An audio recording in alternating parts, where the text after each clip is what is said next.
Good morning, welcome back. My name is Professor Excel and today pag-uusapan natin ang tungkol sa borders. Balik tayo dito sa example natin, quarterly grades. Medyo maganda na yung pagkakagawa natin. However, hindi pa masyadong define yung mga borders natin. Now, if you look at our report, may makikita na tayong borders dito in between.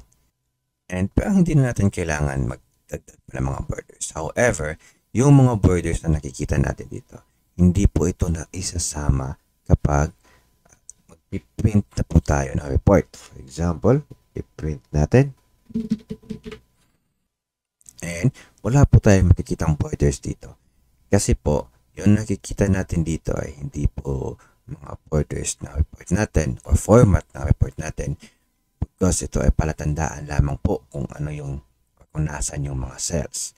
So, ang gagawin natin today ay gagawa tayo ng mga borders ng ating report. Now, to start, tignan muna natin sa taas, dito, sa ribbon natin. Sa baba ng home, may makikita tayong borders dito. And pindutin natin. And, ganyan po kadami yung mga borders na pwede natin pagpilian. Dito sa pinakababa, may makikita tayong more borders. Kapag pinili mo yan, lalabas yung format cells at mapupunta ka sa tab ng border. Dito, pakikita mo yung iba't ibang klase ng borders and kung ano yung preview ng borders na ginagawa mo. Sa ngayon, makikita natin na wala pa akong borders na pinipili. So, let's cancel this one and punta tayo dito sa ating example. Now, gusto ko na lahat ng reports, ito,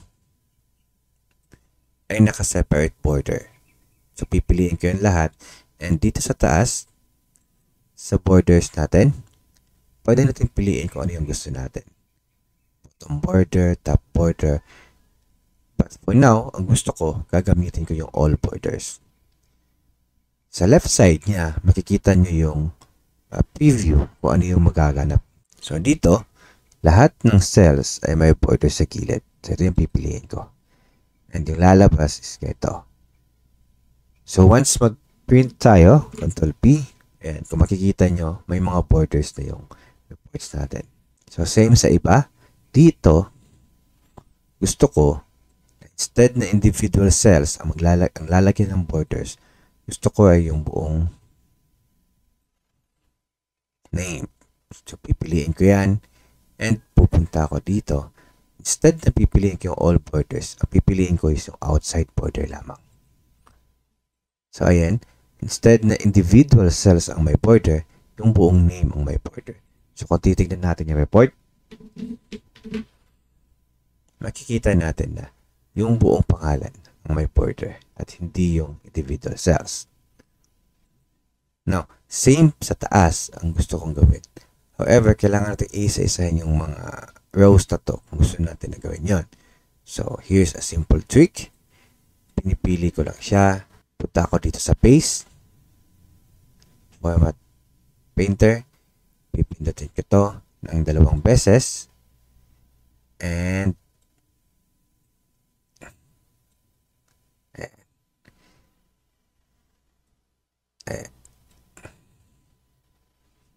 so, tapos na tayo. Titignan natin. Ctrl P. Yan. So, lahat ng names may borders na. Tapos, itong sa taas, ang gusto ko, lagyan natin dito ng borders, individual cells. So, balik tayo dito. And ang pipiliin natin ay yung all borders. And lastly, yung boys, gusto ko, iisang border lang. Dito tayo sa outside border. No. May borders na yung sa taas. However, yung girls natin, wala pa. So, ang gagawin na lang natin is to copy this one and paste it here. And, kompleto na yung borders natin.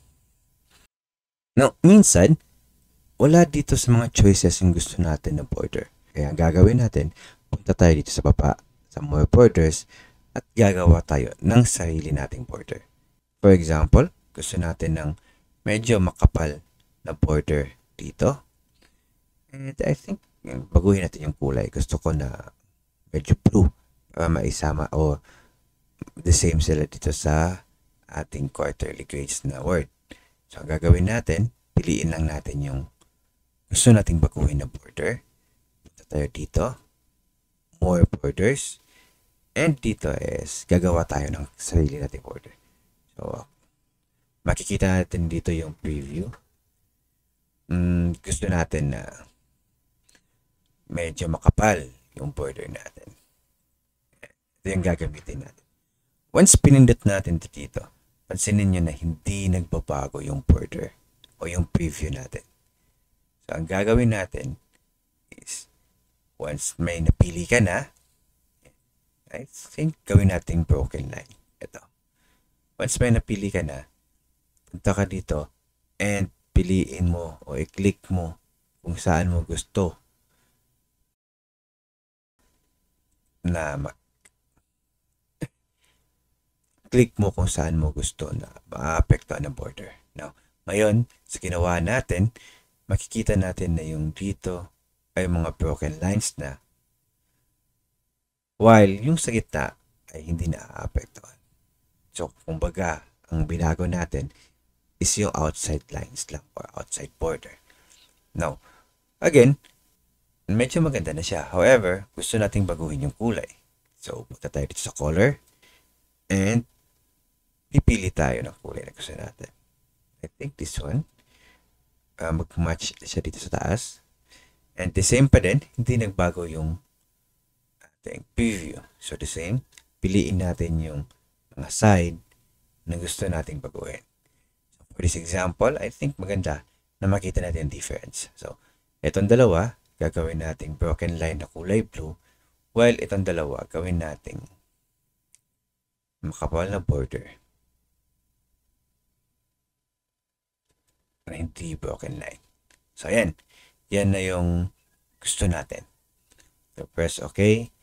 And dito sa report natin, makikita natin na sa bandang baba, broken line na kulay blue, and dito sa dalawa ay solid line na makapal.